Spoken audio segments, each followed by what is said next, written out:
উগ্ৰপন্থী অভাৰগ্ৰাউণ্ড সদস্যৰ বিৰুদ্ধে আৰক্ষীৰ এক বিশেষ অভিযান আৰু 4জনকৈ লোকক গ্ৰেপ্তাৰ কৰিছে ক্ৰাইম ব্ৰাঞ্চে।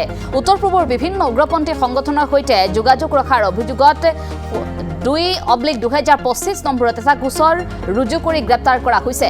গ্ৰেপ্তাৰ কৰা লোককেইগৰাকী মৰাণৰ ঋষিৰাজ হাজৰিকা, পেঙেৰীৰ লিণ্টু গগৈ, বৰপেটাৰ হিমাংশু দাস, হাজোৰ ৰূপজ্যোতি বড়ো। পাণবজাৰৰ ক্ৰাইম ব্ৰাঞ্চত সোধা পোছা চলাই থকা হৈছে এই 4 যুৱকক। আমি আকৌবাৰ উল্লেখ কৰিছো, এই 4 যুৱকক ইতিমধ্যে আৰক্ষীয়ে গ্ৰেপ্তাৰ কৰিছে আৰু এই 4 যুৱকক সোধা পোছা আৰম্ভ কৰিছে ক্ৰাইম ব্ৰাঞ্চে। পাণবজাৰত উপস্থিত কৰোৱা হৈছে উগ্ৰপন্থীৰ অভাৰগ্ৰাউণ্ড সদস্যৰ বিৰুদ্ধে আৰক্ষীৰ অভিযান। 4জনকৈ লোকক গ্ৰেপ্তাৰ কৰিছে ক্ৰাইম ব্ৰাঞ্চে। উত্তৰ পূবৰ বিভিন্ন উগ্ৰপন্থী সংগঠনৰ সৈতে যোগাযোগ ৰখাৰ অভিযোগ আছিল। এই 4 যুৱকৰ সঘন যোগাযোগ আছিল উগ্ৰপন্থী সংগঠনৰ সৈতে। গতিকে গোচৰ ৰুজু কৰা হৈছিল। ইতিমধ্যে গ্ৰেপ্তাৰ কৰা হৈছে আটাইকেইটাক। আমি উল্লেখ কৰিছোঁ নাম: মৰাণৰ ঋষিৰাজ হাজৰিকা, পেঙেৰীৰ লিণ্টু গগৈ, বৰপেটাৰ হিমাংশু দাস আৰু হাজোৰ ৰূপজ্যোতি বড়ো। আটাইকেইটাক ইতিমধ্যে সোধা পোছা আৰম্ভ কৰিছে। পাণবজাৰৰ ক্ৰাইম ব্ৰাঞ্চত সোধা পোছা আৰম্ভ কৰা হৈছে এই 4 যুৱকক। এই আটাইকেইগৰাকী যুৱকৰ পৰা হয়তো বহুখিনি তথ্য এই মুহূৰ্তলৈকে লাভ কৰিছে ক্ৰাইম ব্ৰাঞ্চে। আমি সবিশেষ তথ্য জানিব বিচাৰিম। জ্যেষ্ঠ সাংবাদিক বিমল ফুকন মহন্ত আছে, তেওঁৰ সৈতে ফোনযোগে সংযোগ স্থাপন কৰিছোঁ। বিমল ফুকন মহন্ত, আপোনাৰ কাষলৈ আহিছোঁ। এই 4 যুৱকক ইতিমধ্যে গ্ৰেপ্তাৰ কৰা হৈছে। উগ্ৰপন্থীৰ সৈতে সঘন যোগাযোগ আছিল। আৰক্ষীৰ প্ৰাথমিক তদন্তত কেনেধৰণৰ কথাবোৰ প্ৰকাশ পাইছে আপোনাৰ জৰিয়তে জানিব বিচাৰিছোঁ। সমগ্ৰ ঘটনাৰ সবিশেষ আমাক জনাওক।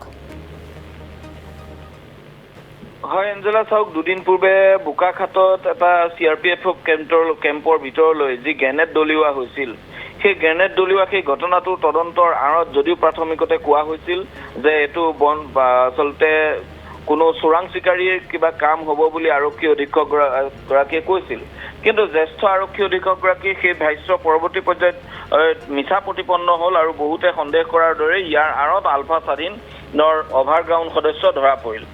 এতিয়া কথাটো হ'ল, যেতিয়া আলফা স্বাধীনৰ অভাৰগ্ৰাউণ্ড সদস্যকেইজন ধৰা পৰিল, তেওঁলোকৰ হাতত পোৱা গ'ল সক্ৰিয় গ্ৰেনেড পিষ্টল আৰু তেওঁলোকক যি নিৰ্দেশাৱলী আহিছিল আলফা স্বাধীনৰ ফালৰ পৰা যে তেওঁলোকে আগন্তুক 15 আগষ্টত গুৱাহাটী, তেজপুৰ, লখিমপুৰ, যোৰহাট এনেদৰে বিভিন্ন স্থানত তেওঁলোকক গ্ৰেনেড নিক্ষেপ কৰিবৰ বাবে তেওঁলোকলৈ এই গ্ৰেনেডসমূহ পঠোৱা হৈছিল।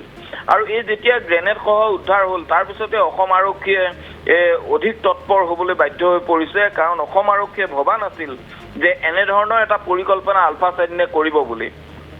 কিন্তু আলফা স্বাধীনৰ প্ৰাক্তন সদস্য বা এনেদৰে যোগাযোগ কৰি থকা একাংশ অভাৰগ্ৰাউণ্ড সদস্যক ব্যৱহাৰ কৰি আলফা স্বাধীনে যে এতিয়া এনেধৰণে গ্ৰেনেড ম্যানমাৰৰ পৰা গ্ৰেনেড পঠাই অসমৰ বিভিন্ন প্ৰান্তত গ্ৰেনেড মজুত কৰি ৰাখিছে, আগন্তুক 15 আগষ্টত তেওঁলোকে টাৰ্গেট হিচাপে বাছি লৈছে, সেই কথাটো অসম আৰক্ষীয়ে ইতিমধ্যে স্পষ্ট হৈছে। আৰু তাৰ পিছতেই সমগ্ৰ ৰাজ্যজুৰি আলফা স্বাধীনৰ অভাৰগ্ৰাউণ্ড সদস্যৰ বিৰুদ্ধে এটা ধাৰাবাহিক অভিযান আৰম্ভ হৈছে। আৰু সেই সমগ্ৰ ৰাজ্যজুৰি যি অভিযান আৰম্ভ হৈছে, তাৰে এটা অংশ হিচাপে গুৱাহাটী ক্ৰাইম ব্ৰাঞ্চত ৰুজু হৈ থকা যিটো 2/2025 নম্বৰৰ যিটো গোচৰ, সেই গোচৰটোত ইতিমধ্যে আজিৰ দিনটোত 4জনক ইতিমধ্যে গ্ৰেপ্তাৰ কৰি তেওঁলোকক আদালতত হাজিৰ কৰোৱা হয়। আৰু নামকেইটা আপোনালোকে কৈছে, অসমৰ বিভিন্ন প্ৰান্তৰ পৰা সেই 4জনক গ্ৰেপ্তাৰ কৰা হৈছে আৰু গ্ৰেপ্তাৰ কৰি বৰ্তমান তেওঁলোকক জেৰা অব্যাহত ৰখা আছে। কাৰণ আৰক্ষীৰ সন্দেহ যে তেওঁলোকৰ হাততো হয়তো সক্ৰিয় গ্ৰেনেড থাকিব পাৰে, তেওঁলোককো হয়তো আগন্তুক 15 আগষ্টৰ বাবে সাজু কৰিব পাৰে আলফা স্বাধীনে, তেওঁলোককো হাতত সক্ৰিয় মাৰণাস্ত্ৰ দি থ'ব পাৰে। কাৰণ যিকোনো ধৰণৰ কুটাঘাতমূলক ঘটনা সংঘটিত কৰিবৰ বাবে এটা পৰিকল্পনা আলফা স্বাধীনৰ, সেই পৰিকল্পনা ইতিমধ্যে অসম আৰক্ষীৰ এই ভিতৰ চোৰাত অতীত এনে এটা পৰিৱেশৰ সৃষ্টি কৰিছে যে যিকোনো মুহূৰ্তত অসম আৰক্ষীয়ে পুনৰ আজিৰ পৰা এবছৰ পূৰ্বে যি এটা শোলটেকত পৰিছিল, তেনে পৰিৱেশ এটা পৰিস্থিতি এটা যে আলফা স্বাধীনে পুনৰ সৃষ্টি কৰিবলৈ এটা ব্যৱস্থা গ্ৰহণ কৰিছে, সেই কথাটো অসম আৰক্ষীয়ে বুজি উঠিছে। যি কাৰণত সমগ্ৰ অসমতে এতিয়া সকলো জিলা আৰক্ষীক কোৱা হৈছে যে আলফাৰ অভাৰগ্ৰাউণ্ড সদস্য, পূৰ্বতে আলফাৰ যিকোনো ধৰণৰ ঘটনাৰ লগত জড়িত সদস্য বা পূৰ্বতে গ্ৰেপ্তাৰ হোৱা সদস্য বা আলফাৰ লিংকত থকা যিকোনো ধৰণৰ সদস্য আলফা স্বাধীনৰ, সকলোকে নটিচত ৰাখিব লাগে, সকলোৰে বিৰুদ্ধে ব্যৱস্থা গ্ৰহণ কৰিব লাগে, প্ৰয়োজনত গ্ৰেপ্তাৰ কৰিব লাগে। আৰু সেই অভিযানৰ এটা অংশ হিচাপে 4জন গ্ৰেপ্তাৰ হৈছে। অনাগত কেইদিনত হয়তো আৰু বহু এনেধৰণৰ আলফা স্বাধীনৰ লগত যোগাযোগত থকা যুৱক গ্ৰেপ্তাৰ হ'ব পাৰে।